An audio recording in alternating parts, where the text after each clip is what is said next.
ఏంటి పెన్షన్ వస్తుందా మీకు? వస్తుంది. ఎంత వస్తుంది పెన్షన్? 6,000. దేశంలో ఎక్కువ పెన్షన్ వచ్చేది మన రాష్ట్రంలోనే. అవును. మరి మీకు ఉపయోగమైన 6,000 పెన్షన్ ఉపయోగం. ఈ ప్రభుత్వం వచ్చాకే పెంచారు. అవును. ఉపయోగపడుతుందా మీకు అది? ఉపయోగం. మరి ఏం చెప్తావు పెంచిన ముఖ్యమంత్రి చంద్రబాబు నాయుడు గారి గురించి? పెన్షన్ చాలా ఆనందంగా ఉంది. ఇంటికి వచ్చి ఇస్తున్నారా? ఇస్తున్నారు. ఓకే. ఆనందంగా. ఏంటి గత ప్రభుత్వానికి ఈ ప్రభుత్వానికి తేడా మీ ఉద్దేశంలో? గత ప్రభుత్వంలో ఈ ప్రభుత్వం చాలా తేడా. ఏం తేడా? ఏంటి తేడా అంటే?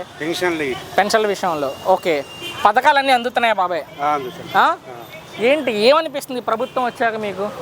చాలా బాగుంది. కొంతమంది జగన్ ఉన్నప్పుడే బాగుందని చెప్తున్నారు. జగన్ ఉన్నప్పుడు అంటే అప్పుడు ఫస్ట్ అతను ఇంటికి వచ్చి ఫస్ట్ ఇచ్చింది అతను. ఓకే. జగన్ గారు మరలా గెలుస్తారా? అది మనం చెప్పలేము. మీరు ఎవరు ఉండాలనుకుంటున్నారు మీ ఉద్దేశంలో?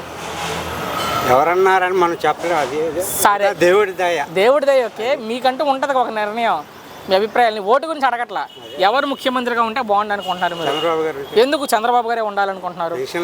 విషయంలో బాగుంది. ఓకే. సో మొత్తంగా ఎలా ఉంది ప్రభుత్వం? బాగుంది. థ్యాంక్